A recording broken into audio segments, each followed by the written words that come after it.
You're listening to Arsenal Pass, a flesh and blood podcast for players by players. And all about strategy, leveling up, and the latest news in the world of Wraith. Welcome to Arsenal Pass. Welcome back, everyone, to episode 21 of Arsenal Pass. I'm Brendan Patrick, joined always by calling champion Hayden Dale. Hayden, how are you doing? Good, thanks, Brendan. How are you? Pretty good, pretty good. Very, very excited for the upcoming events. But anyway, today we're going to be focusing on something very important for the coming set and the release of Tales of Aria, which is going to be making the transition from Classic Constructed to Limited. The Limited format is a huge focus of design in Flesh and Blood and one of the most interesting and fun ways to play the game, in our opinion. With that said, there are some intricate game concepts that you'll need to know in order to get an edge over your opponents and achieve success. But anyway, before that, Hayden, how's your week in Flesh and Blood? It's been a good week. A bit of testing. A few of the guys, yourself included, have obviously Vegas coming up next week. It's the last week of Road to Nationals. I'm getting to play 2 online Road to Nationals, which is going to be fun, if nothing else, which is really cool. I think basically all the prizes are random prizing like you'd see on online skirmishes, but it's just a good opportunity to play some, play a Road to Nationals event, no matter what it sort of looks like. I think the fact we get to do it is nice on the last weekend of the Road to Nationals season. Looking forward to seeing what sort of comes out of the last weekend of Road to Nationals as well. And then, other than that, didn't actually play any armories this week. Just sort of had a bit of a week off from events before the weekend. And we played a game of Sealed, which is pretty cool, and kind of been about it. What about yourself? Yeah, I mean, it was a pretty good week. Obviously, I participated in said testing and very excited for Vegas coming up. Honestly, I'm most excited for the world premiere. Maybe that's because of spoiler season. Maybe that's because I'm a big fan of Limited. But I'm super hyped to walk into the world premiere of Aria. It has definitely got my juices going. I'm very jealous. In terms of events, I did play 2 Road to Nationals this past weekend. So on Saturday, I played at Reaper Games, which was 50 players, and I won that one. So I was able to take home my 4th Road to Nationals win. And then the following day, I went to Nerdhalla, and I lost, which is actually really interesting. There's definitely something to talk about there. It felt pretty... Obviously, it's disappointing to lose, but it felt refreshing in the sense that I know that the real event that's on the horizon is Vegas, and it was important to kind of feel the emotions of losing and understand. Like, I don't know, I felt like honestly I was getting really nervous because I was running like so hot, and I felt like there was a lot of pressure to keep doing that, and it made me really uncomfortable. And so kind of the way to describe that the most is on Sunday morning. Like I woke up, I didn't feel very good, and I was actually debating on not going. And like I was seriously planning, to potentially skip it. And I was like, that kind of triggered in my mind that event on Sunday was probably the most important one for me to go to, because like I had this mental block that was like, okay, we've won, we can end on a win. Like it's all, very comfortable. And you don't want to go, you're not feeling so well. And like, that's the most important time for me to go, be uncomfortable, maybe take that loss and then kind of learn from that and grow like as a player. But so unfortunately did lose my first event on chain. But I am happy with my season's kind of results with 4 Road to Nationals wins. And, I feel very comfortable going into Vegas here pretty soon. Yeah. No, it's a good attitude as well. I think it's that sort of thing you just talked about, like on the Sunday when you woke up. That's such it's like a tough thing to think about, I think, in the time. Probably like looking back, it's easier to think about like the event itself. But 4 Road to Nationals wins is, it's a great result, and super happy for you. And Vegas next week, if you run into that with that kind of momentum, it's a pretty good way to head into it. I think there's going to be a lot of people coming into the event with some Road to Nationals wins under their belt, and it'll be good to see some of the players that have experienced good success during this Road to Nationals season battle off against each other. I'm sure we'll see a pretty interesting field on day 2, especially as well as we progress. Yeah, absolutely. I'm super excited. I feel very prepared, and obviously, I'm confident in the deck that we've been working on. So I feel relatively low stress right now, but who knows as we get closer. It's just weird. It's in the past callings, I haven't been nervous kind of leading into them. Definitely, obviously when the event starts and the beginning of the event, the first few rounds are always pretty rough on the nerves. But I tend to get in the groove, so we'll see. I think that this one will kind of go the same way for me. I think it's funny though because we are focusing on this, this sort of like mental game, which may sound a bit silly, but I know I've kind of expressed this to you a few times, Hayden, that I think like for me, like mental game is like over 50% of it. I think for like most people it'd be around like 30%, but like for me it's just a huge part to like be confident, be calm, and just kind of like trust in the practice and the process. Mm-hmm. Yep. Get out of your own head, so to speak. Yeah. Well, anyway, Hayden, let's jump out of the philosophy and why don't you take us into the news? I can certainly do that. Yeah, I mean, spoiler season is well and truly underway. Previous season, it's been a jam-packed first day. We're recording this on Thursday, my time, Wednesday, your time, Brendan. So we've had, basically 14, 15 hours of preview cards so far. We've seen some things like the new Ranger headpiece. We've seen some really cool lightning cards and arrows. So yeah, it's been an awesome start. We're going to talk about some of those a bit further down. But ours, again, just want to reiterate, our spoiler is dropping on Friday at 4 p.m. New Zealand time, which is 2 p.m. Australian, which is on Thursday at, I believe that makes it to midnight Eastern. I think it's about 11 p.m. for CST, Brendan, if that sounds right. I mean, I don't know how to. I have this written down. I'm pretty sure. Yeah, let's just go with it probably lands in that realm. So yeah, we've got a. I mean, our spoiler is actually so sweet. I'm really excited to show everyone what we've got. So we'll be dropping that on the Arsenal Pass YouTube channel. You can check that out. Yeah, it's a pretty spicy card. I'm pretty excited, Brendan. Yeah, I think that I may be slightly overstepping my bounds in the sense of like this is like 5 hours before the card comes out. But like cards like this that you'll see in our spoiler definitely make me think that Chain, or at least the iteration of Chain that we are currently playing, probably won't be here to stay in Tales. I think it's fine to say that. Yeah. I know that, like, I feel like that's what kind of gets people excited. Like, whoa, like what's going to hose, like, kind of the boogeyman of the format? And is that going to be a thing in Tales? Are we going to have to wait for Living Legend? Or, is there like there's always could be like a Black Horse deck that just hasn't been discovered. But looking at the new cards and specifically looking at our card, the current iteration of the deck doesn't look like it would work at all. Cool.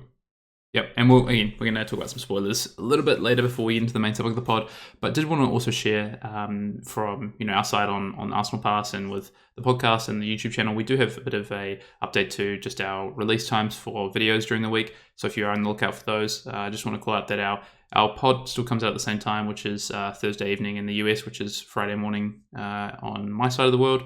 That's Time in the Round as well. That comes out on Saturday mornings over in the US around lunchtime for our Eastern Seaboard listeners. It's Sunday, sort of early morning over my way, and then our gameplay videos, which have shifted to midweek, so those now come out at Tuesday morning or Tuesday midday in the US, North America time, and that's Wednesday, sort of early morning, very early morning over my way. But yeah, bit of a shift there, just to allow us to get out the content in a more timely manner, which we're excited about as well, and just gives us a set schedule for our gameplay videos, which is fantastic. Yeah. Moving on as well, Vegas. So we talked about it earlier, but Vegas is next weekend. There is a stream. I will be watching the stream as that's going on. Come and join me in the chat, the live chat. I believe it's going to be either a YouTube or Twitch stream. I think there'll be a link going up obviously this week. I'm sure that'll be shared around the Fab fan page on Facebook, around the Discord. We'll definitely pop it up on our socials as well if you're looking for it. And come and join in. I think it's, if you're not at the event, obviously, if you're at the event, well, good luck to you and have a fantastic Vegas. I'm looking forward to being able to watch some Flesh and Blood. I mean, it's been a long time. I think the last Flesh and Blood event we had streamed would have been the Calling in Auckland, which I was obviously at, and before that, the Blitz Calling. So we haven't had a lot to watch this year, so I'm excited for like a big production. Obviously Channel 5 will doing this one, so you can expect a reasonable level of quality, and I think it's gonna be awesome. First classic constructed stream of Flesh and Blood, yes. Officially, I believe. Yeah. That is exciting. Yeah. I wonder, I'm interested to see, as kind of boots on the ground, how it will run in terms of speed. I think with having the CFB backing, It's going to be quite nice. Obviously, we've moved to 2-day callings, which I think, the Welcome to Wraith boomers like me and Hayden will say that you guys have it too good. So gone are the days of the 1-day callings, the 12 to 14-hour events. So now we have the 2 days, which is nice. But yeah, I expect it to be run pretty well. Class Constructed is an interesting format to kind of stream and play at an event because they can go, a bit long sometimes. But that being said, like, we're in no better hands than CFB here, and I think it's going to be an awesome event, and I'm super excited. But anyway, I do want to shout out the the YouTube channel. We had a Katsu versus Chain video go up. I think that you'll be surprised at the result. You see some incredible turns during that game. Real interesting one to watch, and there's quite a puzzle that goes on. We discuss it in detail on the video. So, also, if you're interested in Agro-Katsu, we just had the Agro-Katsu deck guide go up on YouTube, and then also to supplement that, we had the full written out sideboard guide, deck philosophy, ratios, numbers, strategy, everything regarding the Agro-Katsu deck go up on the Patreon. So if Agro-Katsu is something you're interested, or you just want to learn more about the meta and dig in deep to this, this really competitive class, I recommend you check it out on our Patreon. And segueing from that, just want to say thank you to all the amazing people that have joined up on the Patreon so far. It's been really incredible to receive all the support, and it's helped us immensely. I know Hayden's schedule specifically has drastically kind of reduced and become a lot more reasonable since we were able to bring on an editor. That was something we've wanted to do since the very beginning, and we are so thankful that we have finally been able to do that. One thing to note is that we have the Patreon exclusive session coming up on this Saturday. That's for the higher tier on the Patreon, but we are going to be doing an interactive session on sideboarding in Flesh and Blood. So what that looks like is me and Hayden will be doing a sort of pseudo podcast initially on sideboarding, and then we'll have a couple hours set apart after that to field questions and kind of interact with the people that will be participating. So really excited for that. Yep, me too. Yeah, really looking forward to it. Sideboarding is a topic that, to be honest, I think is really interesting and I love discussing. So yeah, and again, like Brendan said, thank you to everyone. And yeah. Awesome. So no Command and Cookout, unfortunately, this week, but we've got something better on the menu. It's going to be spoilers, Hayden. So Hayden, why don't you just take me into what for you so far? We are recording this on a Wednesday afternoon. What spoiler has grabbed your attention the most? Yeah, so I mean, I just woke up not long ago, to be honest, and I saw we had LSV's spoiler drop, which was the Lexi specialization, and also the head equipment, the new Ranger equipment, which I was surprised was a headpiece. I think we should start with that because I think that might be the one that's probably surprised me the most. I mean, I guess the speculation was like, we're gonna probably get a quiver. It kind of seemed like it might make the most sense in terms of an equipment that was going to allow us to have 2 arsenal slots, maybe retroactively for something like Lexi. So instead we get New Horizon, which is a Ranger equipment head, which says while you have a face-up card in your arsenal, you have an additional arsenal zone. And when New Horizon is destroyed, destroy all cards in your arsenal, and it defends for 2 and has Blade Break. So, like a pretty powerful card, like a very powerful card, as I like to say, anything with Blade Break tends to be a powerful effect, and New Horizon is definitely no exception to that one. Yeah, important to note that this is Ranger equipment, so it's not specific to Elemental Ranger, that was really the debate, right? It was like, okay, if we're gonna get we might get a quiver-esque tunic or something that you can use with Skullbone Cross Wrap, but it's gonna be Elemental only, or we're gonna get some sort of Ranger agnostic piece that can be used in both Azalea and Lexi, and provide the 2 arsenal slots. I think I was more leaning towards the generic Ranger kind of in Azalea getting upgraded to being able to have the 2 arsenal slots. So that did end up coming true, which is really interesting because that changes a lot of things, right? So if we look at Azalea, I think that's probably the only universally accepted underpowered class in Flesh and Blood, and kind of has been since its release. So this is a huge curveball into what that deck has been able to do in the past and what it will be able to do in the future. And that's really interesting. Because I think right now I would rate every class pretty close to each other. And I actually do think that every class is competitive, but Azalea is slightly below. And, 2 arsenal slots, we were thinking about 2 arsenal slots before the spoilers came out, like, wow, 2 arsenals is really good. But then Azalea has amazing access to these like Azalea specializations, like Red in the Ledger and Knock the Death Whistle. These cards are absolutely nuts. So I'm really excited to see where Azalea goes with this, and obviously Lexi looks incredible as well. Like very much on demand to go again. Double arsenals, all this fusing, and looks like there's a bit of a tax deck there as well, creating the Frostbite tokens. Hayden, why don't you tell me more about Frostbite tokens? Because I know you're about as excited as I am about them. Yeah, so Frostbite was probably the other card that I was thinking has been the one that's, well, maybe it's a token, but it's the other one is sort of caught my eye, and it's something that we actually we speculated on ourselves privately because we didn't want to be wrong. But it's pretty close to basically exactly what I thought it might have been, which is, so a Frostbite token says cards and activated abilities you control cost an additional 1. At the beginning of your end phase, or when you play a card or activate an ability, destroy Frostbite. And so we know that, from the cards we've seen so far from the Lexi side, that Frostbite is a token that can be created under your opponent's control. So it is an effect that impacts the way your opponent plays, almost like a hate ability, basically. Something that hurt them. I think this is quite exciting to me in terms of we're sitting in a format right now, and I think, Brendan, we just actually talked about this before. We're sitting in a format right now that's pretty aggressive. There's a lot of decks trying to cut down on resources, trying to be as efficient as possible with their attacks. Go wide, and this is an ability that can stack up and create multiple. And you could be trying to activate your first ability for the turn, or trying to play your first attack for the turn and have it cost 3 or 4 extra. So even 1 extra in a lot of decks is going to be super punishing in the current sort of way that decks are being played. Yeah, absolutely brutal. It's funny because Death and Taxes is actually my favorite deck or archetype name ever. Because I just think it's I don't like playing the deck, but I think that the name is just so iconic for like what it's a callback to in history. I just love that deck name, and I just hope that Flesh and Blood will be able to call a deck Death and Taxes with these Frostbite tokens, because it is a tax, right? Like it is a form of a tax here. Yeah. So I'm really excited, and like you said, I do think it's probably going to have. I think it's going to have a massive impact on the format. Like Hayden said, like most decks are redline decks at this point, with a bit of an exception. So this is just kind of hoses that initially. If you're like a redline deck that just wants to play 5-card hands and not block, I mean, you just can't do that into this sort of into these Frostbite tokens, and who knows what the other Frost hero will be able to do.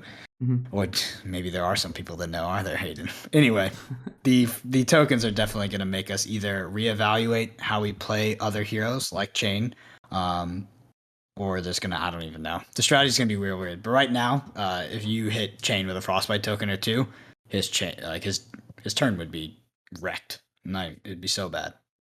Yeah, I mean, it's important to know that you have to hit these attacks. You have to connect with them. But in saying that, I mean, Lexi has an ability that says that you don't have to connect with an attack in terms of from the.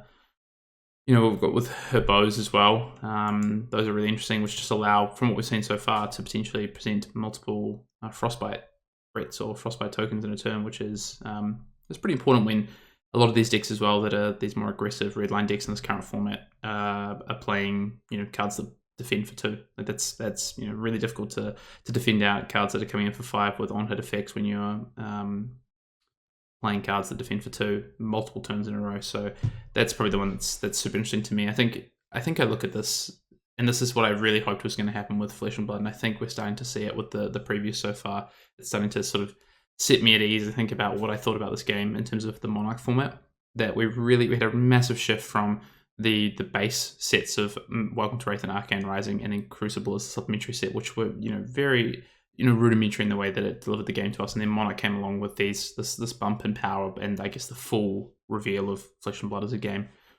And then that set us up into a format that was, very aggressive, very proactive.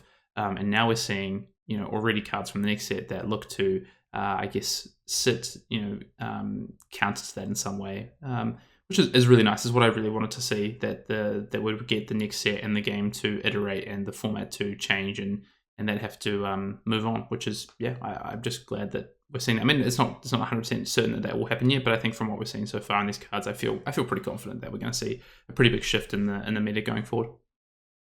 Yeah, Frostbite is infinitely more impactful than snag, in my opinion. A card that, looked to maybe warp some of the format or some of the strategies, but Frostbite is definitely the strongest ability against the current decks that are running rampant, in my opinion. So I'm excited. I want to go back to a more mid-rangey control, or just a longer format where you will see the second cycle of the deck, and other concepts in the game can be employed, some of which we are missing currently. So that is what I'm most excited for. Slow the game down, get a bit more grindy. That's what I like. But obviously, aggro decks will still be there, and you have to be playing the tax deck to punish them. Punish these decks anyway. So we will see, but I am very excited. Anyway, Hayden, why don't you take us into the main topic of the pod, which is making the leap over to limited. Yeah, last thing I just wanted to say on while we close out the pseudo Command and Cookout section is that we will be back with the Command and Cookout section in the future. We want to take this time as we go through spoiler season to reflect on some of the spoilers, especially the ones, or preview cards, especially the ones that sort of stand out to us, the ones that we think might impact the meta, might change how this game goes going forward, whether that's from a constructed standpoint or even from a limited standpoint as we start to introduce the limited format back into our content again after focusing for so long on constructed. We do like to definitely stay on top of and follow the formats as we go into competitive season, so we would still focus on that. But still, please send your questions into us at arsenalpassfab@gmail.com.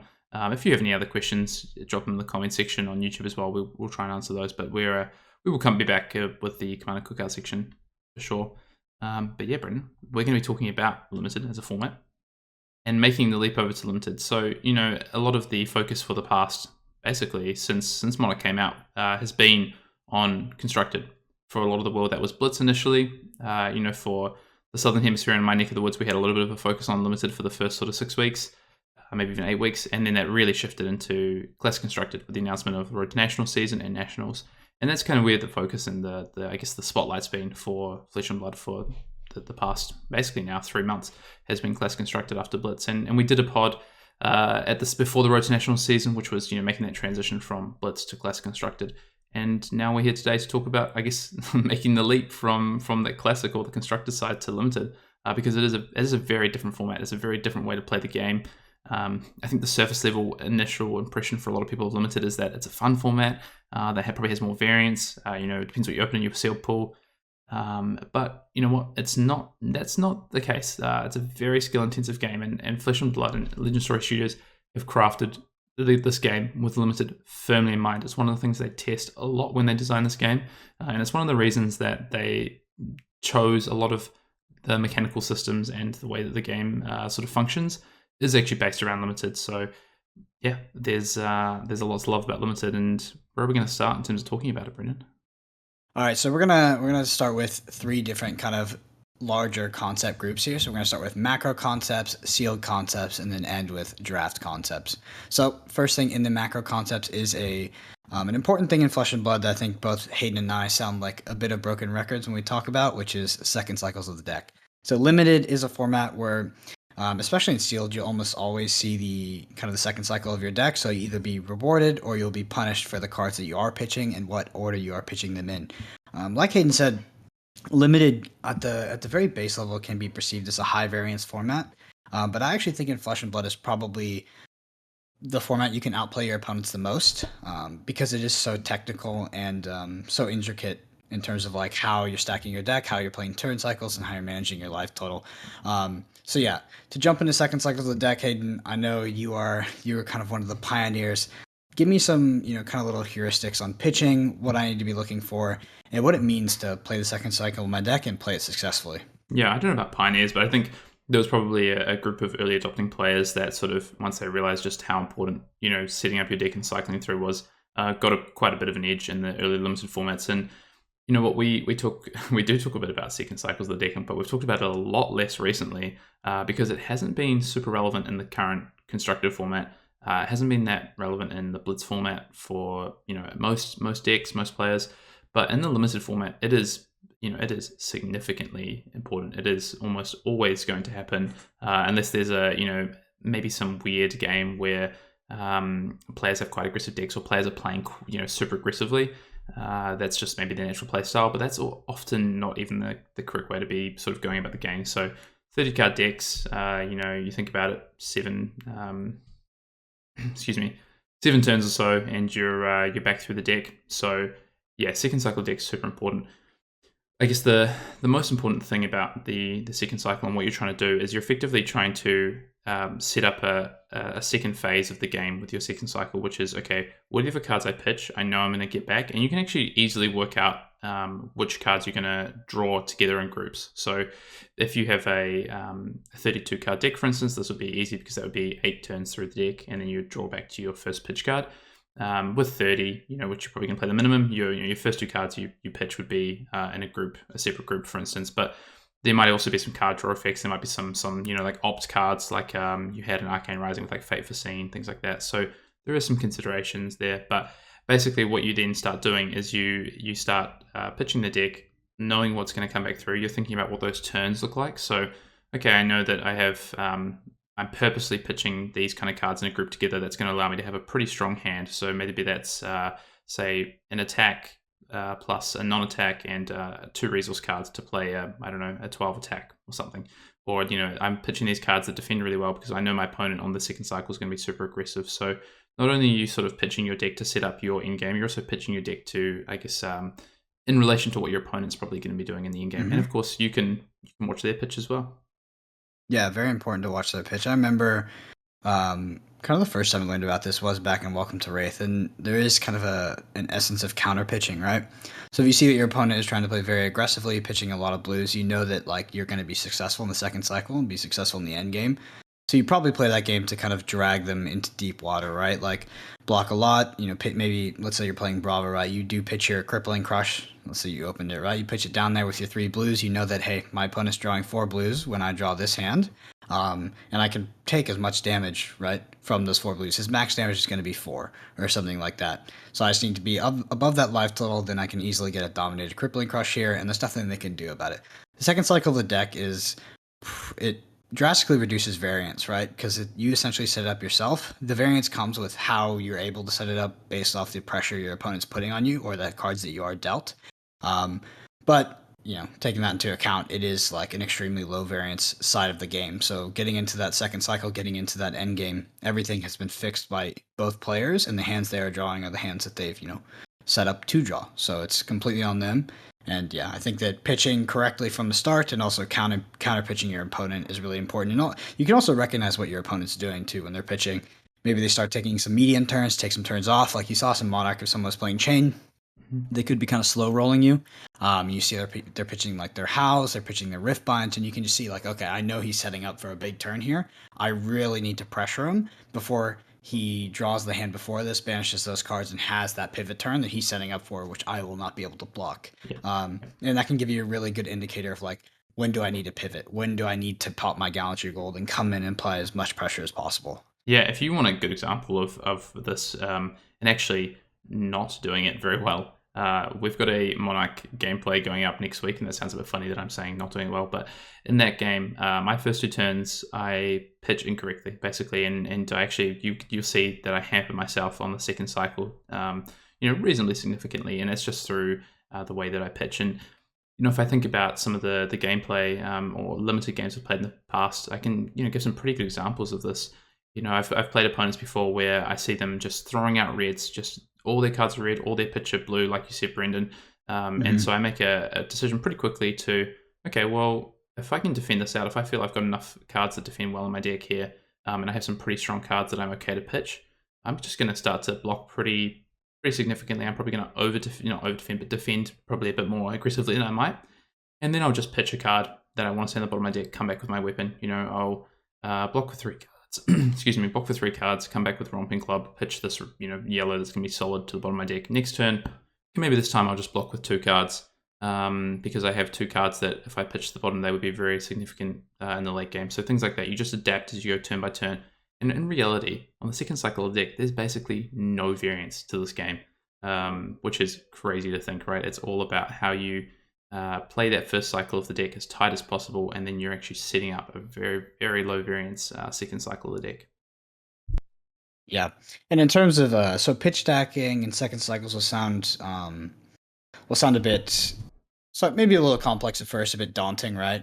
But I think that the most important thing is to start thinking about it, start being conscious about it. And that's sort of the way you get started, right? Because the first time I heard about this concept, it was actually employed on me by Sasha Markovic at the Calling. And like obviously he was when he was doing that, he was on a different level. So there was things he was beating me with that was it wasn't close because he was doing that thing. And I had to spend like, the better part of a year just every single game, whether it was casual or competitive, focusing on the second cycle of my deck and thinking about what I was pitching. And it didn't come naturally to me, but after doing it for long enough, you start to pick it up. And one of the most important things that I'll do after a game, especially back when I was learning to do this, is that after a game, I'll flip over my cards, look at my pitch, and what you need to do is you like lay out your pitch right, and you go, would I ever want to draw this hand? If the answer is no, you're probably not pitching correctly, especially if the game has any potential to go to that end game. And I think that's a really good little tool or game you can use to evaluate your pitch and evaluate, where the game would have gone. Yeah, just lastly on this one, on our second cycles of the deck and pitch stacking in order. I think if you're, this is a pretty new concept to you, maybe you haven't really been doing this in Constructed or whatever it might be, the easiest way to approach this is to first of all focus on your own deck. Focus on the first two hands you pitch. Just start there. Okay, so what are the first two hands that I pitch and I'm going to draw back? Just purely focus on those. The second step is probably to then focus on turn to turn. What are you actually pitching? So say that you go through the first three turns of the game and you pitch only blues. Okay, well, that's something to start considering, right? Like that's going to be some pretty weak hands you're going to draw. So you can just keep these in mind as really small rules of thumb. And then as you go through and you practice this more and more, you play more games of Limited, you can just start thinking about what every sort of turn looks like. Okay, and you don't have to remember every single card. That's that's going to be pretty ridiculous unless you got a photographic memory or you're very good at memorizing. Like creating memory palaces or whatever. You don't need to be doing that. But if you're remembering just sort of groupings of cards, like okay, I know I have 3 blue into 1 power card, or I have only 2 blues here, but I've got 2 power cards, whatever it might be. Those are sort of you can start going away or going through in that way. 100%. All right, Hayden. Heading into our kind of next concept here, which is going to be using your life total as a resource. So this is obviously a concept that expands into every format, but in Limited, it is quite important because you are back at that 20 life, similar to Blitz. And in Limited, you really use your life total as a way to pivot, especially if you are reaching the second cycle. You want to be at a life total to where it's like, okay, I know what my opponent's going to play and hit me with. I need to be able to take that much damage to be able to play this five card hand against them. This goes hand in hand with kind of winning turn cycles. But anyway, Hayden, tell me a little bit about managing your life total as a resource and how to employ that effectively. Yeah, I actually personally, I always thought this was quite similar across all formats. And then more recently, going back to play some Limited, I just forgot how different it is with half the life total and with the 30 card deck. Because basically, you talked about pivot turns there, and we're going to get into that in a moment. But with the 20 life total, it's very hard to set up more than one pivot turn in a game if you're having to tank damage using your life total as resource to do it. So basically, what you end up having to do with your 20 life or your 15 life, maybe even or less for some heroes, 15 with Kano, of course, is that you have to work out as you're doing what we talked about in our first sort of, concept, which is the pitch cycling. Is like, where are you going to try and set up that pivot turn? Like, where are you going to take the damage? Like, what does that look like? Because I think if you don't sort of think ahead, you'll end up just sort of like leaking damage over the game, not really having a plan. And you might find that what ends up happening is you've used your life total as a resource, which is super important on the wrong turns. So you might have used it to come in for like, I don't know, an attack for 10, and you used 4 or 5 life as a resource. And then 2 turns later, you go, oh, I've got like a really powerful hand here, a really powerful aggressive hand. But it's not a very good defensive hand. All these cards defend for 2. But now you can't afford to not block because you're going to fall into like the range of basically dying. The game's going to be close to over. So these are things that are really important as a concept, is like, when is the right time to use your life total as a resource, and not just using your life total as a resource throughout the game. There's like these peaks and troughs of when you shouldn't do it. And it all comes down to your deck. So your individual deck, how you've constructed it, what the power turns look like. And also what your opponent's doing. What do their power turns look like? If their strategy looks pretty consistently just, come in with weapon, set up an end game, well, that what's going to come in the end is this really powerful turn. So do you use your life total as a resource as the game goes to just like keep putting pressure on them and try to not let them get there? Or do you not use your life total early and then wait till they get back to their power turns and then use your life total as a resource to like push back damage on them? So there's this really sort of it's a bit of a mini game in some ways about how you use that resource, your life as a resource. Yeah, there's sort of a level 1 kind of trap in Flesh and Blood, which is one of the one of the most common questions I used to get, especially in the early days, which is like, why would I ever block, right? Why not? If I feel like I can do more damage to my opponent every single turn, why would I just never block and then just try to race them? And it mostly comes down to 5-card hands and pivot turns, right? Like you might be able to win like 2 cycles of 4-card hands against your opponent because you have an inherently more aggressive deck. But then your opponent plays a 5-card hand against you, is able to tank damage with their life total after blocking out, sits that arsenal, plays a big 5-card hand against you, and then maybe hits you with something that you can't interact with, like a dominated Spinal Crush, or maybe it's just a huge turn where they put your life total low to where you'll be forced to interact later in the game and block when you don't necessarily want to. So this stuff is really, really important. And yeah, I mean, it kind of all comes. I mean, this cycles perfectly into pivot turns, and pivot turns in limited are they're similar to how in Blitz and in Classic Constructed, but the difference is you usually only get one in a game, and the pivot turns really kind of make or break. That one pivot turn make or breaks whether you're going to win the game. And you can pivot when you've set up to pivot, right? Like I've set up to play this 5-card hand, or you can pivot to disrupt your opponent setting up a big 5-card hand against you, which is often one of the most detrimental things you can do to your opponent is understanding when they're going to be able to try to pressure you with a big turn and then forcing them to block with cards from hand and not be able to play that turn against you. Yeah, that's I think these two go hand in hand, using life total as a resource in pivot turns, because effectively to create a pivot turn, you need to use life total as a resource, and to deny your opponent pivot turns, you need to attack their resource, which is their life total, in efficient ways. And to be honest, one of my favorite things in Flesh and Blood Limited is like attacking pivot turns, is countering pivot turns, not letting my opponent get off their pivot turn that they've set up. I think it's it's such a, if you can craft these game states where you're allowed to do that, I think it's fantastic. Like, and it's because there's also these life total thresholds as well. So in Monarch Limited, like usually like 6 or 7 life total was a pretty important threshold, because your opponent could probably present that damage pretty readily on any given turn. So once you got to that point, you kind of knew that you were never going to get 4 or 5 card hands again unless your opponent wanted you to.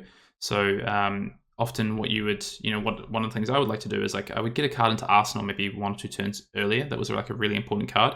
And as soon as they had like a slower turn or something, then I'd be like, okay, now I'm gonna hit them with my 5-card pivot. Like this is my pivot turn. Like I've already set it up. Now we're ready to go. And there's lots of little things like that you can do in the limited format. But it all comes down to basically when to pivot and when your opponent's going to pivot. So you're trying to work out what does your pivot turn look like, but also you need to be really cognizant of what does your opponent's pivot turn look like, because if they, if you're setting up your 5-card pivot and they have theirs the turn that you've just set yours up, so they, you set yours up, you're ready to go, and then they just come in with theirs, and you're, now in threat of dying if you don't block with cards, well, your pivot's gone, right? Yeah, 100%. And I think that knowing how to disrupt your opponent's pivot turn is one of the most important things you can do in Limited. That will make you the more dynamic player and the player that's able to kind of pull out, I think, more on average, right? When you're playing, you're playing both sides of the table, not just focusing on yourself, and you're able to disrupt your opponent when they're trying to set up that big turn.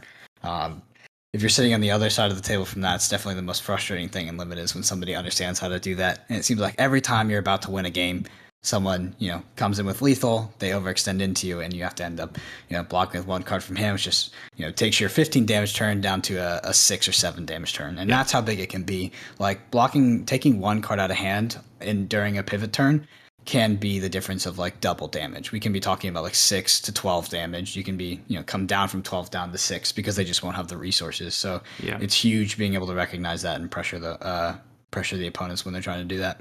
Yeah, I can give an example, because I think this is as a concept is not super, it's not intuitive and it's not super straightforward and easy to understand. But one of the best examples I think I can give, and that's sort of quite clear, is I'm going to go back to your early example, which is the Crippling Crush. So let's say you're Brute and you're playing into, so you're Rhino, you're playing into Bravo and welcome to Wraith Sealed. Your opponent pitches a red Crippling Crush with 3 blues in a turn, and you now know that they're going to be getting back to that next turn. So they're going to have that 4-card hand, which is going to be able to come in for 11. Or actually, let's take it a step further. Let's say that they pitched the Crippling Crush and then they pitched 4 blues. You now know that that Crippling Crush is sitting in Arsenal, and they've got the 3 or 4 blues drawing into the hand next turn. So you know they can come with 11 dominate. Let's say that. So it's gonna be able to finish you off. Now you're sitting there going, okay, well absolutely have to take minimum 1 card of their hand so they can't dominate. Preferably 2, so they can't even play the card. But let's just say you work on it as they're on 6 life. Okay. Well, now I'm going to come in. If I can present 9 minimum, I know that I can take one of those blues from their hand. And then on their turn, I've disrupted their pivot. They're going to come back in with just the Crippling Crush for 11. I can block with, say, 3 cards from hand, and I'm not going to be dead. And then you've I guess, stalled their pivot turn. And in fact, you've actually ruined it because they probably just had to play the Crippling just for pure damage. But if you weren't able to do that, say your turn, you're sitting there with your 4-card hand. It's like, oh, okay, well I can come in for 5 damage, and then arsenal this really good card for my turn. Then you come in for 5 damage. They take 5 to 1, and then they come back in and kill you. So that's what pivot turns can look like, and that's what countering pivot turns can look like. 100%. I also want to talk about just quickly, because like everything really leads into this, which is winning turn cycles. So we talked about a little bit of what I said was a level 1 trap. In terms of some players, we'll talk about why would I ever block, and it is really about winning turn cycles, right? So that doesn't always look like dealing the most damage to your opponent. Sometimes it looks like dealing a medium amount of damage, but then getting an arsenal and later playing the 5-card hand off that arsenal. There was an example of this in Hayden and I's recent sealed game, where he actually went to sort of pivot into me. It wasn't really his pivot turn per se, but it was sort of an early to mid game pivot where he wanted to apply some pressure. And I just blocked with 3 cards from hand, and then I played an Illuminate red out of hand. So what that threatened now was 4 damage and another card in my soul. I had Gallantry Gold, so that would threaten that huge Gallantry Gold turn later when I had the 1 blue. So it was an interesting, kind of part of the game where I was able to block with 3 cards out of hand, but still win the turn cycle. Yeah, because you had, you blocked for, I think it might have been 8 that you defended for. So you defended for 8, and then you came back in for 4. So that's 12 damage, which if you think about turn cycles, right, 12 damage net is like kind of that's the benchmark, right? 3 cards, say it's like 3 cards that block for 3, and it's a card that attacks for 3, or it's defend for 2 cards for 6, come in for 6 with an attack action or something. That's kind of the base rate as the game of Flesh and Blood has kind of evolved. But in that instance, that was, say, 12 damage across, so 12 damage net, but you also came in with like a really important breakpoint at 4 attack, so that makes it difficult for me to win the next turn cycle, because to stop that 4, I'd have to block with 2 cards, or I have to take a damage, so that could be like a net loss there. And also you present like a really, really, really relevant on-hit effect when I've just tried to swing tempo and take the front foot, right? Like the turn before, I took damage to try and pivot a little bit and get the tempo back. And then all of a sudden, Brendan's blocking out the most of my tempo turn, and now coming back with an on-hit effect that if I let that hit, I've taken 4 damage and I've given him a really relevant on-hit effect. So he's more than won that turn cycle. So yeah, like the first kind of concept when you think about turn cycles is like net damage is the easiest way to think about it. So, the classic example is you block with 3 cards from hand that defend for 3, and then you pitch to come in with your Anathos for 4. That's 13 damage. Okay, I'm one up on the net damage of the turn cycle of the kind of base rate, and I get a break point at 4. But then, like you say, Brendan, right, there's all these other factors. Okay, maybe I take 2 damage deck over the density, turn cycle. fatigue, exactly. All this kind of stuff. Well, right? even simpler than that, I take 2 damage on this turn cycle. I lose the turn cycle by 2 damage, but I got a really important piece into my arsenal. Like that could be that could be winning the turn cycle. Or I attack in for 6 damage with my Anathos. I blocked with 2 trash cards in my turn that don't mean anything in my deck, and I got 2 of my opponent's best cards on the block in the form of 2 like red cards. Maybe I got a Crippling Crush on the block or something. Like I win the turn cycle because the cards I drew out of their deck as opposed to the cards that came out of my deck were infinitely better. Mm-hmm. Now, one of my favorite concepts in Flesh and Blood, which is deck damage in the deck and threat density, something that's actually really important in the chain deck currently, specifically versus control, but in limited it's going to be in every single game. This is most relevant probably when your opponent does block you out, because I know if we looked at like Arcane Rising, there was sort of a deck that was pretty popular that would mostly block and swing with the weapon, and you would have serious issues with your deck just being thinned out of literal damage. And the whole idea of the deck that was blocking you was to run you out of threats and just hit you for 1, right, with an on-hit trigger. So this is really important in limited, and when you talk about deck and threat density, it also goes hand in hand with how you pitch, right? If you're pitching those blues, the second cycle of your deck could be very, very weak, and your opponent can counter pitch, put reds down there, and just blow you out in the mid to late game. Yeah, it's so funny. I'd be sitting there mid game, right? My opponent's on 15, I'm on 12. We're about to hit the second cycle of the deck, and I just look and I go. I mean, I've I've won this game. I think there's basically no way my opponent can win. And the reason of that is often they just have no red cards left in the deck. I know what their pitch is. I know they've blown most of their threat density, like you talk about. And I know that the threat density left in the deck is basically just their weapon and a couple of small attacks. Whereas my threat density, maybe I'd pitch like 2 red, 3 really key yellow cards. And I have my threat density is really high, and I know they're going to struggle to block that out and maybe finish the game. So the threat density is not only quite easy to see because you cycle through it, but it's like one of the most important factors. I can't count the amount of times I've just seen, and this has happened to me as well, but I've also seen it quite a lot, is just people run out of those red cards. They maybe they play them early, or they just don't have enough in their deck even. A classic example with like Katsu is like in Limited, you'd come in with Katsu, you'd like force an on-hit effect, and then you'd like discard a red card to go and find another red card, and that's like one threat gone from your deck just to go and find another threat, things like that. So threat density is like super, super important. And actually, Monarch felt with some classes it was more important than, well, actually significantly more important than others. And I think that's why a lot of people defaulted to playing Prison, because the threat density didn't matter as much. You could create your own threats with your Soul and with Iris. Whereas in a deck like Chain, you're banishing cards off the top. You're actively removing threats from your deck by banishing off the top. If you maybe haven't set your deck up right for the second cycle, or even on the first cycle, if you're aggressively shackling, you could lose important red cards. So threat density, you could see in that format, was like really, really key for most decks. Yeah, and finally, a universal concept in Flesh and Blood, but also just just more important than Limited. I think it kind of feels like Limited just pulls all of the concepts and makes them, amplifies them. But this is going to be playing to win, right? Playing to win. It sounds so basic, but I think that playing to win is probably the most important concept in Flesh and Blood that the most people actually don't employ. And the thing is like, when you're playing at a high level, it's hard to win a game on accident. Maybe if you're in an aggro format, right? Like that can happen. But especially in a format like Limited, generally it won't, right? So that means pitching your deck correctly, setting up 5-card hands, setting up pivot turns, and understanding what your win conditions in the deck are and how your deck, is conceivably going to win the game. Yeah, I mean, I guess the base level of Flesh and Blood Limited is like win the turn cycle, right? Which we talked about.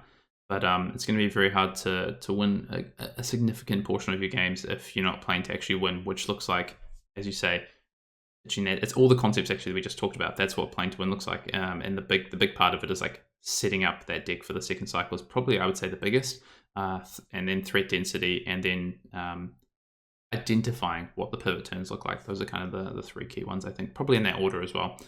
But yeah, it's so much more prevalent, and it's so funny. You talked about all the concepts, of Flesh and Blood here in Limited. They're just that's what Limited is basically. It's all the core concepts of what Flesh and Blood is a game, really wrapped into this tight package. And the person or the player who can execute on the most fundamentals is generally going to be favored. Is generally going to find success if they're really across these key sort of fundamentals. And of course, there are some variance aspects, right? Like what you draw on the first cycle of your deck is still variance. What you open in your sealed pool, there's still some variance. But we're going to talk about sealed in a minute. But yeah, generally these core concepts of Flesh and Blood get really tied together and Limited, and allow you to focus on the core fundamentals. Yeah, and speaking of sealed, I guess it's a good time to hop into sealed concepts with that. So starting, we're going to say, this is sealed, of course, like I said, but how to pick your hero. This is really interesting. I think that there's a lot of traps, and then there's a lot of kind of strategies you can employ to make the right decision. So I'm just going to start off here, Hayden. And this is probably not the most fundamental one, but I remember this in Monarch, and it was really, really important, which is understanding your win conditions and what you're opening. There was multiple times in Monarch. I mean, I've talked badly about Memorial Ground too much, let's say.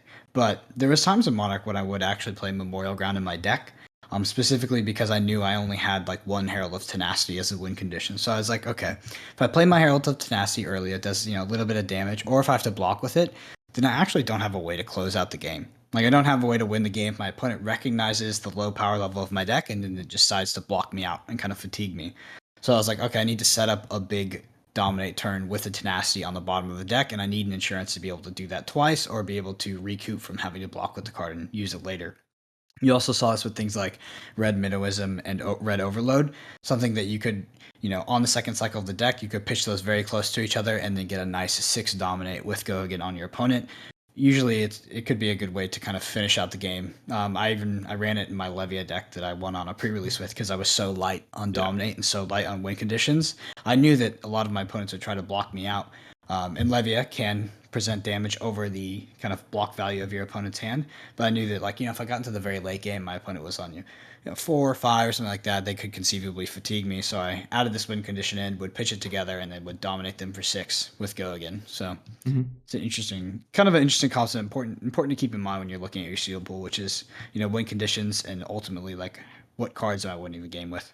Yeah, I mean it's playing to win, right? Is knowing exactly how you're gonna win, what these combinations of like cards look like, the interactions of cards. So when you open your seal pool, it's like, okay, well, like if I'm looking at building any of these 3 or 4 heroes, whatever it might be in that limited format, what do the cards that are going to actually help me win the game look like? You can start to pull these out pretty quickly. I like to pull them to the front. Maybe I'm looking at Bolton. I've got like a Via the Vanguard here. Maybe I've got like a red pound for a pound. Great generic sort of win condition that I could play towards. Maybe I've got a Warmonger's Recital plus, like you say, an Overload. Like that could be a win condition. So I'm always pulling these out and looking at like what are the generic ones, what are the class specific ones, what deck would actually give me the best amount of win conditions, and what does that look like? And I did just want to say one thing because it's really interesting. I think you talked about fatigue, Brendan, and you've had people try and fatigue you, and fatigue probably in limited, especially in sealed, has I think been really overrepresented because it isn't super easy or super intuitive to be able to set up these win conditions in your deck and play to them. Like that is a bit of a more difficult concept that sort of comes with time, right? So the default to, I guess, just be like, well, I'll just block everything out is like an easier strategy. But it's not necessarily a good one, to be honest. And one of my favorite things sitting down against an opponent in sealed is like if they immediately start trying to fatigue me and they're not putting any pressure on me, okay, well now I have all the time in the world to just set up whatever hands I want, whatever sort of in-game scenarios I want, because they're putting no pressure on me to do so. Yeah, it was really interesting in Monarch. So depending on like the way you viewed Monarch, it was pretty easy to win a lot of games early in the format because Prism was perceived as overpowered, and there was a concept with Prism called Prism Pile, where you'd basically just obviously Prism in that format. I also agree with this as well. Is that Prism is the easiest to do with the least amount of cards, the kind of the least high power cards. You can kind of just chuck stuff together and it's okay. But people interpret that as kind of like Prism Pile, where they would get their Prism cards, get their generics, throw them all together, and then just kind of fatigue people. And they would have those really discounted cards for what Heralds are, right? So discounted cards that do a lot of damage. And this was like, I've set across most opponents, especially when I play something like Levy or Chain that would just, you have like a 35, 37 card deck and would try to fatigue me. The thing is in Monarch is that like every card blocks for 2 other than the class cards. So it was actually quite easy to beat. And, with the power level of the deck being so, it takes such a hit from doing something like that. It was something you could definitely capitalize on if you knew how to set up the second cycle. Yeah, I can, in Monarch, actually, I can recall there's 3 games where I've been fatigued in all of the Monarch format for the hundreds of limited games I played, and I can remember them very vividly because after the game, I sort of thought back and thought, well, actually, if I'd been a bit more aware to what my opponent was doing, I could have played very differently in this game. I just never felt like it's been a very relevant strategy. I think a lot of people, it was like a big strategy in Arcane Rising as well. Getting a little bit off topic here, but I think it's interesting to talk about because I think it's a strategy that people again in Tales of Aria will look at. And you know what? If you're on the precipice, I think if you're thinking about these things, you can identify ways to beat these fatigue strategies pretty easily. You just kind of need to be planning for it. So yeah. For sure. So let's talk about kind of the most important and most macro concept is like, let's say we're at the Tales of Aria world premiere. You open our packs. I wish. Yeah, that's okay. You'll live vicariously through me. We open our packs. How do we pick our class? So one thing that I like to do, and I think that this is pretty common, but just going to say it in case some people don't know about it or this could be helpful to them, is that let's say we're playing Monarch. What I would do is I would lay out my cards based on class. So Warrior, Illusionist, Brute, and Runeblade. And then I would lay out the talent cards, so Light and Shadow, and then the generics all together. So especially when you're very new into a format, and especially something like Tales of Aria where you probably haven't seen all of the cards already, it really helps to lay them out in that manner so that you can really see where the density is. When you're just kind of like flicking through a pile, it's not as visual. So what I like to do is see, just see the number of cards that are in each hero. And I definitely feel like I'm at a cursory glance, I'm drawn to classes where I have a higher density of cards. Not that that is the correct choice and what you should pick, but if there is a class where I have, you can get somewhere like 5, 6 class cards and they're all not very good, then yeah, that's probably going to be kind of an almost as close to automatic kind of toss out as you can get. I would still compare that to your generics and see where to go from there. But Hayden, do you do the same thing? Yeah, I'll always start that way and have a look. It won't necessarily actually fully dictate where I start to build. The thing I like to do next is I will always look at the generics. So I actually think the generics are a lot more telling than, in most formats, a lot more telling than your class cards. And the reason for that is that generics, on the face of it, you'd say, oh, generics, you just play the best, 12 generics and then the best, I don't know, we'll say the best 16 generics and your best 14 class cards or whatever. But not all generics are created equal for every single deck, right? So a lot of generics work a lot better in certain heroes or certain decks than they do in others, or they synergize with certain class cards better than they do with other class cards or hero abilities. So I like to look and say, okay, like where are my generics actually pointing me towards as well? So if I use like the Monarch sealed example, cards like, okay, Belittle Minimalism, like those are cards that I know are going to work a lot better in Bolton and Chain than they would in Prism, for instance. Or a card like Seek Horizon. Well, actually, that's a card that I really like having in Levia, but not necessarily in the other decks. So I'm looking at where my generics are kind of pulling me, and then I'll go back to the class cards and go, okay, well, my generics are kind of telling me that I've got some really strong support for Bolton. What does my Bolton pool look like? Oh, it looks quite weak. Okay, well, maybe it's not going to be where I want to be, or maybe actually no, this Bolton pool looks pretty solid. It's probably on par with my Levia pool I have over here, but my generics are really supporting my Bolton class, and I have some good win conditions in Bolton and some good generic win conditions. That's kind of how I'm looking at it. Yeah, absolutely. I think that I do the same thing. The generics kind of point me in the class initially. Then obviously synergy in your class cards are really important, but it is also class dependent. So if we want to look at Monarch as the example, in Prism you could probably get away with not the most synergistic class cards, where if you're playing something like Chain, you're going to need some synergistic Runeblade cards to kind of pull that off. You're going to be looking for the arcane damage, looking to set up the banish, all this kind of stuff, especially considering most people would probably try to fatigue you. Bolton's the same way. Bolton, I felt like you could get away with a lot of generics and weaker class cards. It is nice to have the charge cards if you can get them, but you could get away with less. In Levia, you needed the 6 powers, right? Like you needed to be able to do what Levia wanted to do. If you didn't, it was probably a path of pretty hard resistance to play that deck. Mm-hmm.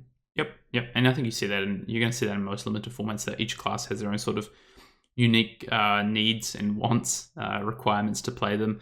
And I think we'll talk about those more as well as we get into Tales, like what does each class look like and what are some of these, really key factors. But just at a base level, if you're rocking up to, a limited event this week, those are some of the things you can think about, like what do I actually think that a Bolton needs, or what do I think that maybe a Katsu needs if you're playing Welcome Direct, like whatever it might be. Absolutely. So let's say I've picked my class, I have my generics, I have kind of my 35 cards that I'm considering. Doesn't sound like quite a bit of a luxury to be able to consider 35. Sometimes you'll just have the 30. But the next thing I do is, yeah, some cracked bubbles. The next thing I do is I will look at my ratios. So what I'll do is I'll separate 3 piles of all the cards that I have, or at least the 30 that I'm going to play. I start with kind of reds on top, yellows in the middle, blues on bottom. Most important thing is just to kind of make sure that I have the resources to do what my deck wants to do. The easiest example of this, I think, is looking back on Welcome to Wraith. If you played Bravo and Sealed, the main thing you wanted for your deck was blues, right? So if you just didn't have blues, let's say you could have Crippling Crush, you could have Spinal Crush, you could have all the good cards, all the Majestics. It didn't matter. You really just need the blues. You need to be able to swing the hammer for 6, and you want to be able to dominate things. So I like to look at the ratios, understand what my ratios are, make sure they work in my deck, and if they do, I'll go ahead and kind of see if I can get a cursory memorization on how many blues are actually in the deck, how many yellows are actually in the deck, and how many reds are in the deck.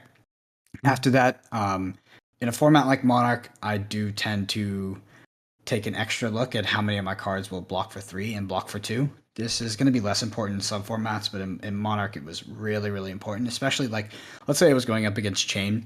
Galaxy Black sometimes comes in for 3. Block 2s can be really, really bad against that. So it's important to understand, like, okay, how likely am I to run into a block 3 in this next hand, or maybe we're going to the second cycle. The second cycle is where Chain is a lot stronger, right? And you're like, okay, Chain's, we're reaching the second cycle. Chain has 4 shackles. It's really likely Galaxy Black's going to be turned on. I'm really going to want 3 blocks at this stage in the game to be able to block out that Galaxy. Yeah. All your ratios are super key, and I like that. That's exactly the same thing I do.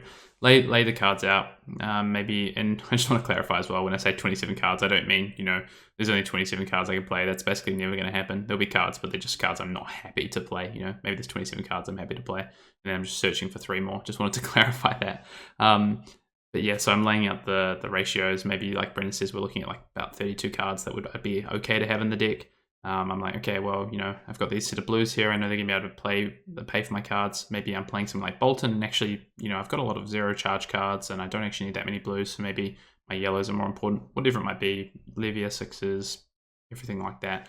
And then, like you say, yeah, as well, the cards that block for 3, I think I'm always counting up like what those look like. But the main thing I'm actually doing as well, once I've sort of had a judge of my ratios, is now that I've got them laid out in those kind of piles, is like, what does an average hand look like for me? What is the average sort of damage output my hands can look like? And what is my pitch going to look like probably?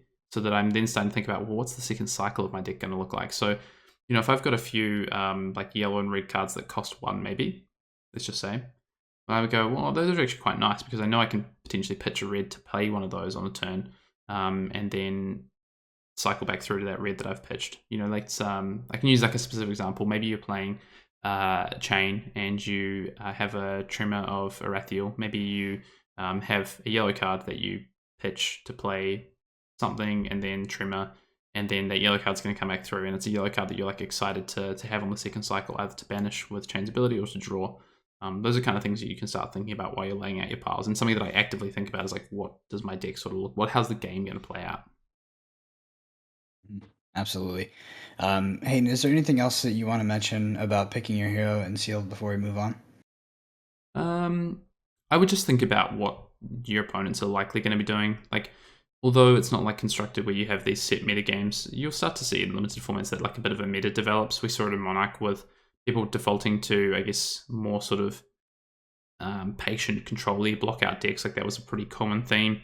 So if that's if that's kind of meta, it's like, okay, well, I know probably like 30+% of the field are going to do that. What does my deck play like into those? And then just making sure that you have the ability to play into probably what most people are going to build.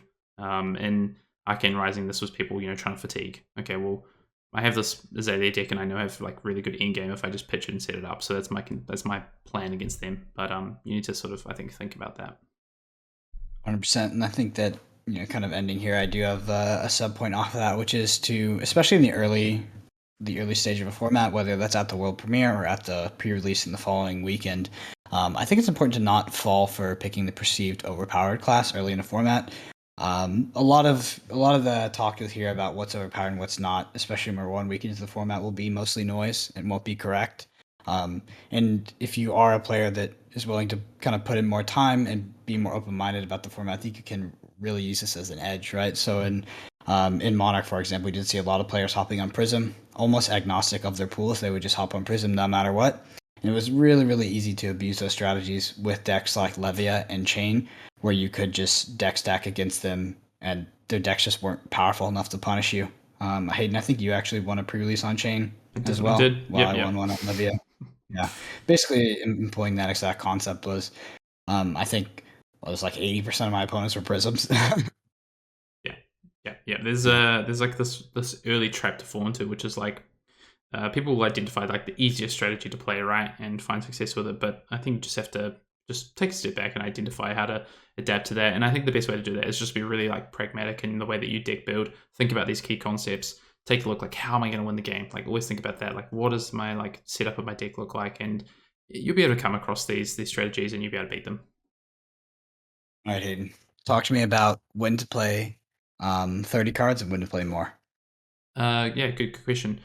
Basically play 30 cards unless you have a really good reason to not play 30 cards. So if I think about some of these specific reasons, they could be, and to be honest, there's not actually that many. One of them could be that your deck is, so it's going to be a strategy based thing. It could be that one of them is that your deck is reasonably underpowered, and you actually just have no ways to set up like end games with like dominate and things like that, and you know that you're going to need to rely on blocking really efficiently against your opponent, and then just getting through the mid game with like chipping damage in. So you're going to have to expend cards at a more rapid rate than your opponent would, because maybe they get to attack with their weapon more or something. So that's a reason. I wouldn't, for instance, on the flip side of that though, if I was like, oh, I'm going to fatigue my opponent, I'm going to just play a 40 card deck, I wouldn't be doing that. I don't think that's ever a reasonable thing to do, because I'm never going to plan on just fatigue being my strategy, because I would expect my opponent can adapt to that and beat me. So what instead I would do is like play like 32, 33 and just know that some of my cards I'm going to have to expend, and just try and set up maybe I've got 5 good cards. Maybe I'm trying to set up those for an in-game. So that's kind of one reason. To be fair, I barely ever play more than 30. I think I've played some chain decks where I've played like 31, 32 because I know that if I'm playing more than 30, the first 2 cards I pitch, I'm going to draw back 2. There's things like that. Sometimes I feel like I can't really decide on a card I want to cut, and I'm okay with playing 31. I don't think that's necessarily always the best way, but if my cards are all strong in the matchup, then I'm probably okay to do that. But yeah, very rarely am I playing more than 30 in the seal format. Yeah, totally agree with you. All right, so kind of our final thing here for sealed, but this will kind of bleed over into draft, is sideboard cards. So sideboarding in limited is kind of a treat. We saw in Monarch there was a lot of hate cards, right? There was a lot of really, really good sideboard cards that you could bring in for specific matchups. Things you can think about are Eclipse Existence, Ray of Hope, not Blinding Beam, Talisman of Dowsing, Impenetrable Beam. Belief. Like, I mean, there's so many actually. It's crazy. It can help punish your opponent, and that's like a really, really cool concept and something to think about.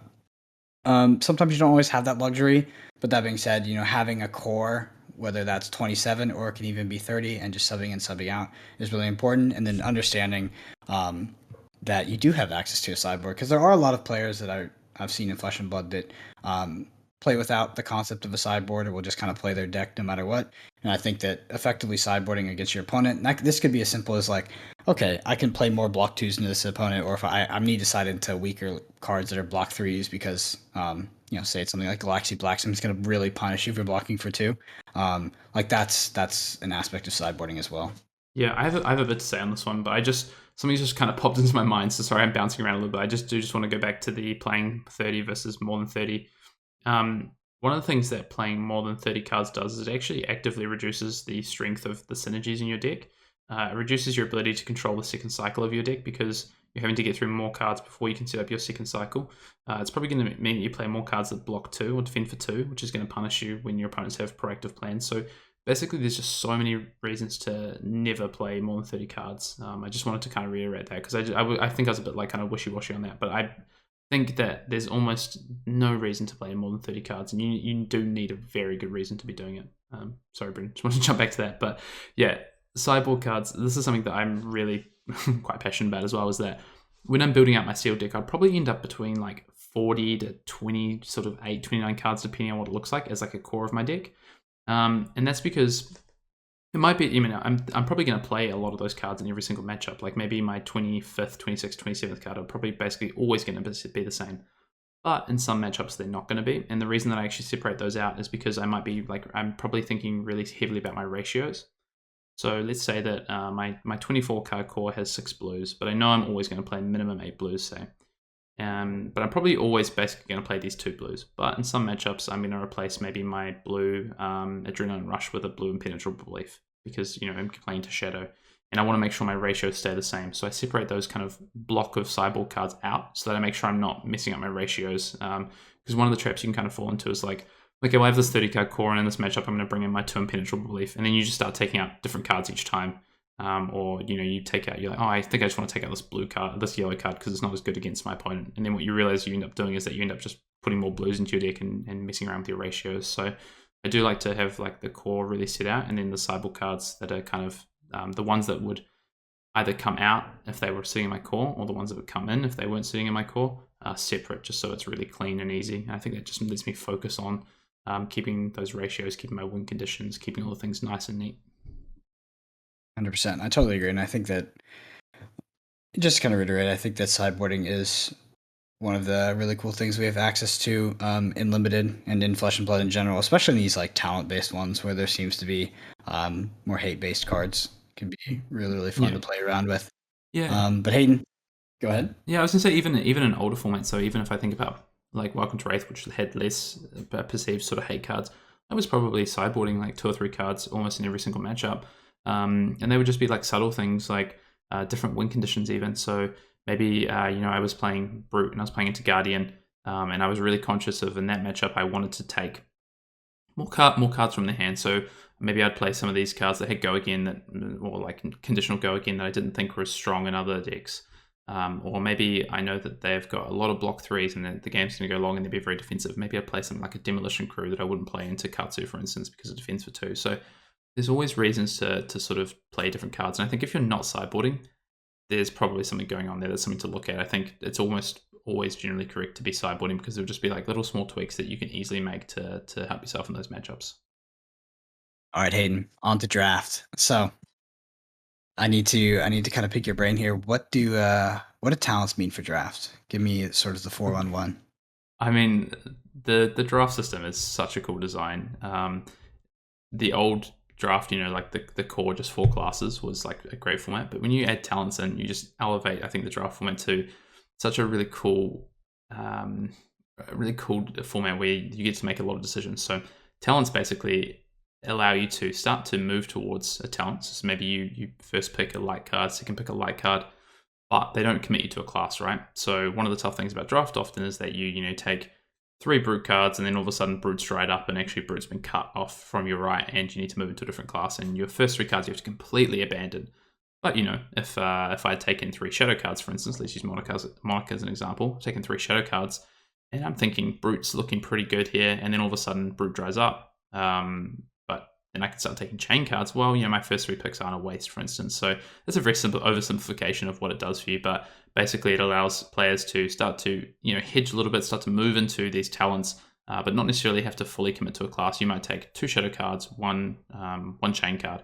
And you might have to abandon that chain card, but maybe you don't have to abandon the shadow cards. So it's a really cool thing that in a game where every card you draft is so important, because you're going to draft 45 cards and you're going to play 30.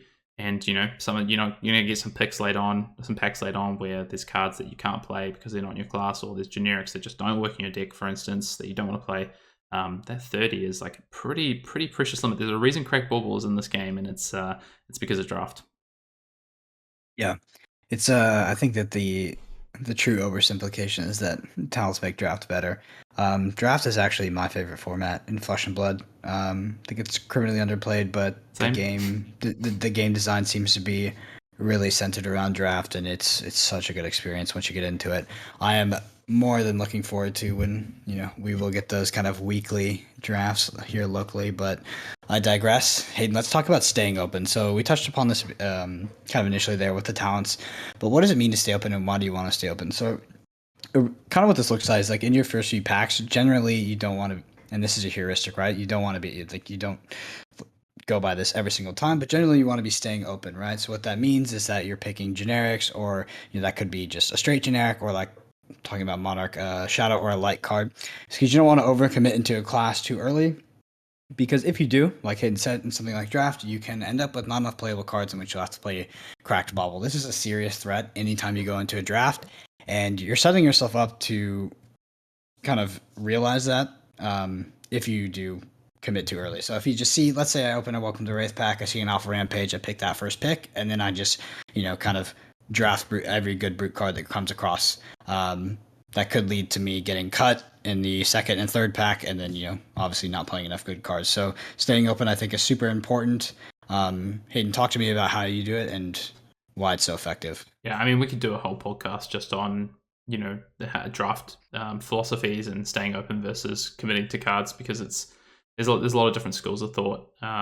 One school of thought is, probably the primary one that works best for most players, and it allows you to adapt. It's maybe a bit harder to execute on, and sometimes it doesn't play off, but is like staying open, right? So you open up your first pack and you just take like the best generic in there, or you take the best non-class specific cards. So it could be a talent card even in Monarch, or it could be a piece of equipment, right?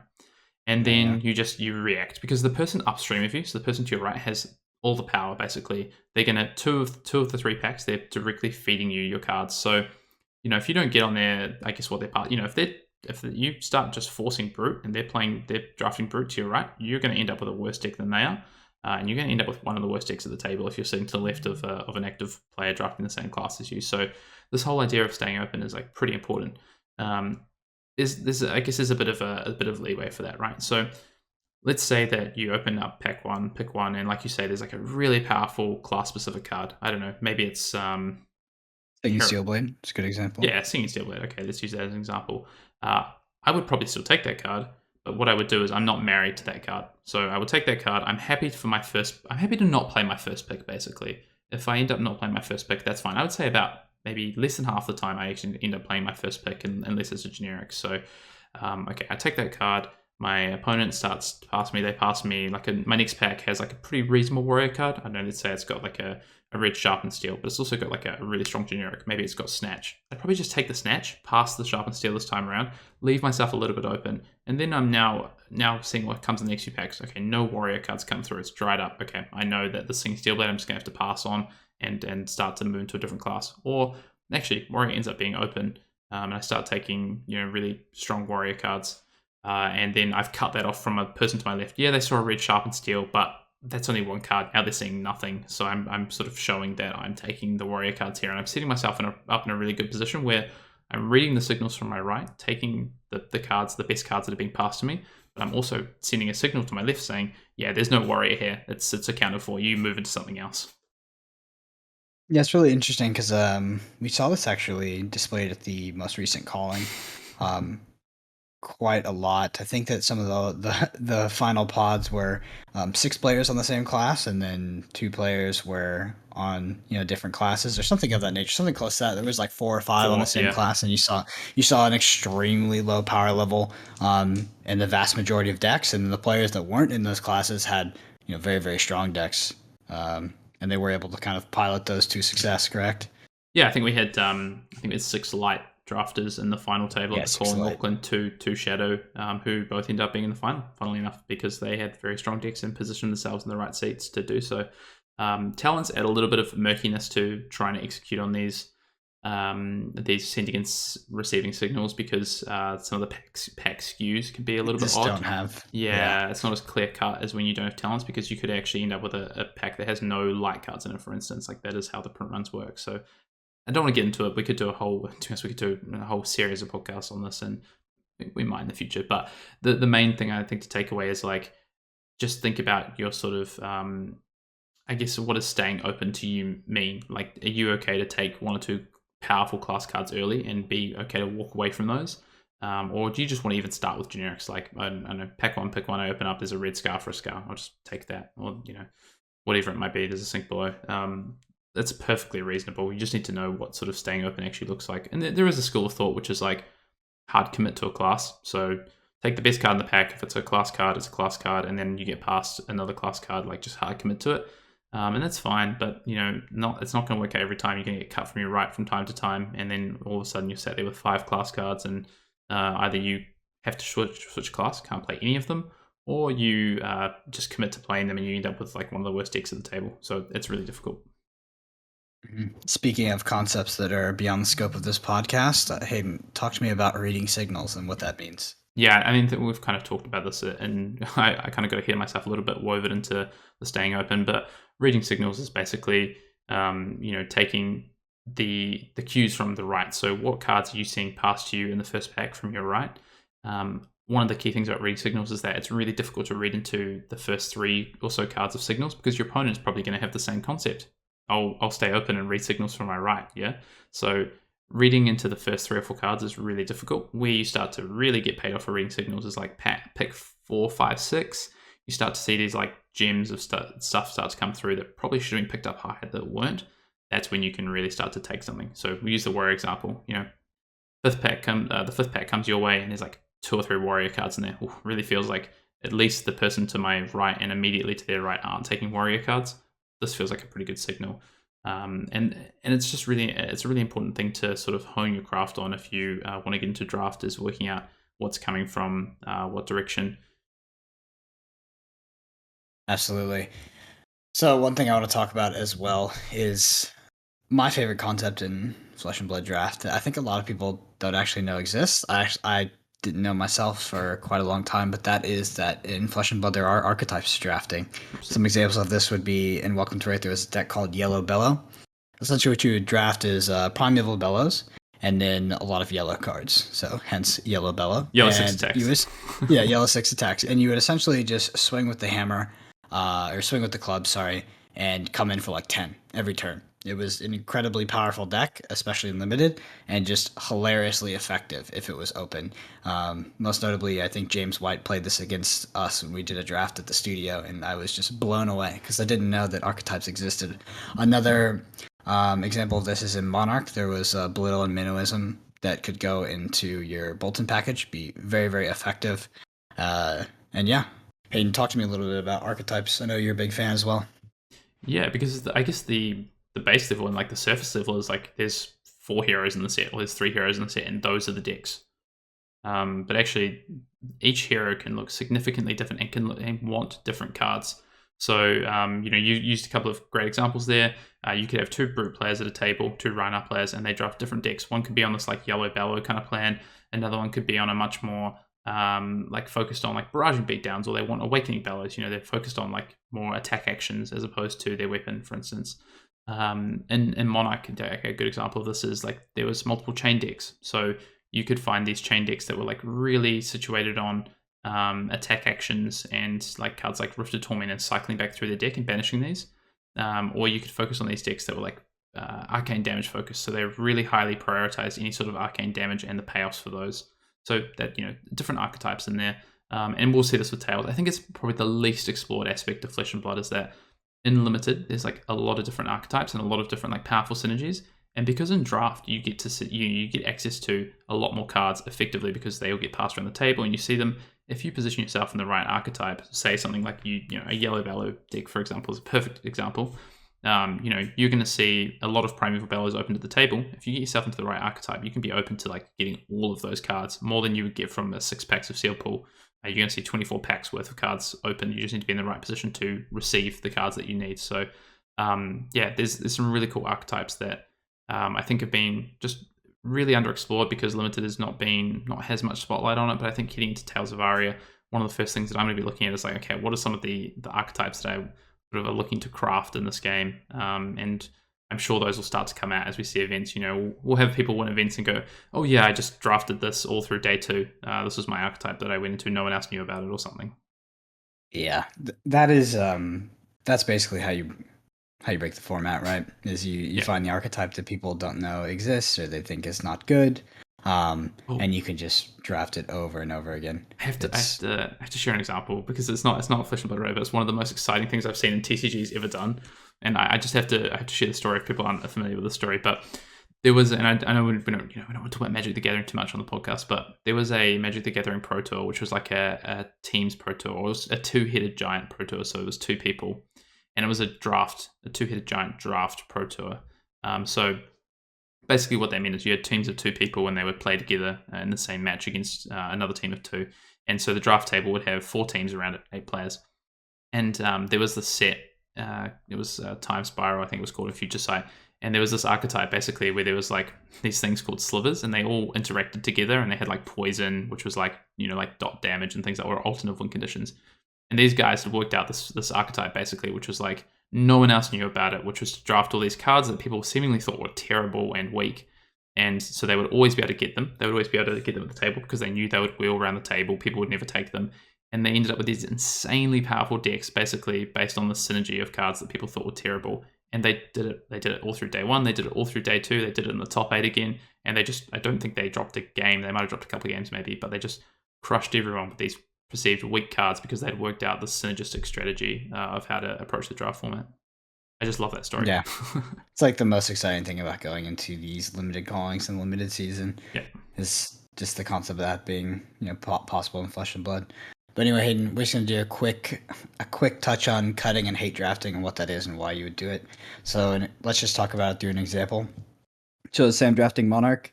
We're coming into pack 3. I know that the player on my left is very likely to be in chain, or the player to his left, so 2 away from me.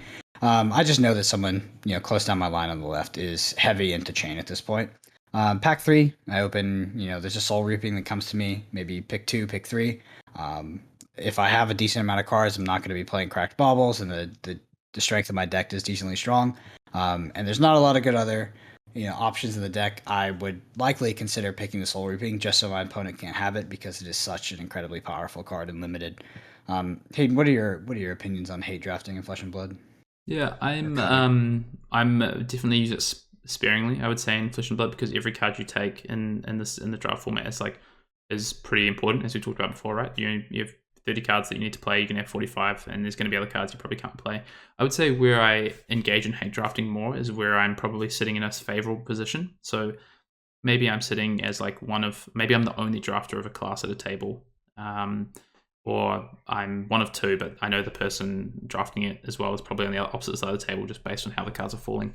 This is where I might use a bit of hate drafting. So if I've been put the only person into a class, I'm pretty confident of that, and I know the person to my left is probably in, they're probably in light, because I just know that these are the cards I've been passing. I've passed really good Prism cards, and I'm sitting here as the only chain drafter at the table, or the only Levia drafter at the table. I get my pack maybe 4 or 5. And there's a card in there for me that's okay, but it's probably not going to make my deck because I'm the only drafter at the table. I'm getting a lot of really high quality cards, but there's an impenetrable belief in the pack, and I'm quite worried about this card being played against me. And I know that there's a lot of light drafters to my left. I'm probably hate drafting that card, making sure that it doesn't fall into one of my my biggest sort of opponents to the left of me, considering the fact that I'm going to have to play against at least one of those players. So things like that, that's where I'm mostly hate drafting. Or to your example, where there's a really, really powerful card. Soul Reaping, I think, is one of the, if not the most powerful card in Monarch Limited. I'm pretty happy to hate draft that card. Even, to be honest, I would even consider maybe taking it pack 1, pick 1, or pick 2, just so it doesn't fall into the hands of someone that I'm probably going to have to play. Basically, if I want to win a draft, if I want a 3-hour pod, I'm going to have to beat the best deck at the table, probably, unless something weird happens. In at least one of those games. So if I pass the Soul Reaping, I'm probably going to have to beat that card. So I'm also open to just taking it. Awesome. And any sort of closing comments before we end it here? Limited is a fantastic format. It is the fundamentals of Flesh and Blood. It is all wrapped into this core package. The seal format is probably the best seal format I've played of any TCG. It's super thought out. The variance levels are so much lower than other TCGs because you don't have these massive bombs that just take over the game. The draft format is phenomenal. I love the draft format. Welcome to Wraith and Monarch, especially Arcane Rising. I could probably leave, to be honest, but I'm excited to see what Tales of Aria brings us, and I just hope that we see a lot more spotlight on Limited. I think it's been underappreciated, for obvious reasons. It's been difficult to run Limited events versus Constructed, but yeah, I think moving forward, we're going to see a lot more of what LSS have really set up with Flesh and Blood as a game that has Limited in its DNA, basically. Yep, and I think that the world premiere of Tales of Aria is the most excited I've ever been for an event. Just going into that, so many people, brand new sets, so much unknown information. It's going to be really exciting. I just can't believe it's happening. To be honest, it's going to be real excited. But anyway, thanks so much for listening. Just wanted to do a quick few shout outs here. So we are on YouTube, of course. So there's Arsenal Pass on YouTube, Arsenal Space Pass on YouTube. We do upload deck techs, gameplay guides, and this version of the podcast, as well as our sub podcast, Time in the Round. So if that's something you're interested, go ahead over to YouTube, and if you shoot us a subscription, it helps out a lot, and we really appreciate it. We recently started up our Patreon. It's been so awesome to see the success on there.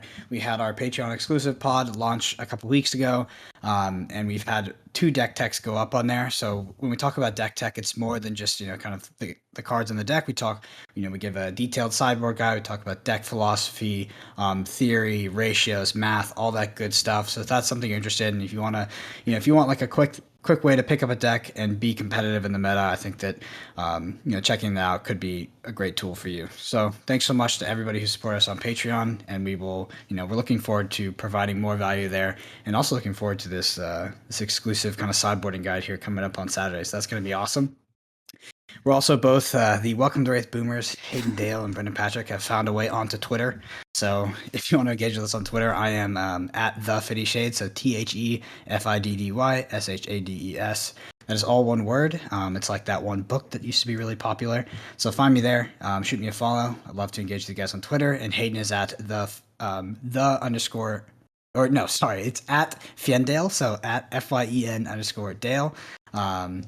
And yeah, sorry, I totally forgot what your Twitter handle was. That's okay. But anyway, hey, any closing thoughts? I did realize that I put some notes here at the bottom, but I totally messed up the final closing notes. So I hope I hit everything, but if I did not, maybe you can help me out as we close here. No, I think we kind of hit the nail on the head. We talked about a lot of concepts here for limited. I hope this is like a pretty comprehensive guide, I think, to making a move into limited. But we will definitely be going back over some of the key concepts and more in depth, especially as it relates to Tales of Aria. I think one of the things maybe we didn't sort of hit on as much is that limited gives you a lot of opportunities to outplay your opponent, Brendan. So if you're into that, then limited's probably for you, and it just teaches you the basics of the game really well. So yeah, limited is kind of the no nonsense format. Obviously there's a bit of variance when it comes to like sealed and opening pools and things like that, but the core concept of Flesh and Blood, the core concepts of Flesh and Blood are front and center. And if you're not prepared, players who understand those will be able to kind of dominate those formats, in my opinion. So, putting in the practice, putting in the work is really important in limited, and you can drastically reduce the variance. I think you have one of the, the golden formats of any TCG that's ever been created. Sealed is amazing, draft is amazing, and the limited is a forefront of the design of Flesh and Blood. So it's definitely just a joy. But with that, thanks so much for listening. This has been episode 21 of Arsenal Pass, and we'll see you all next week. see you later.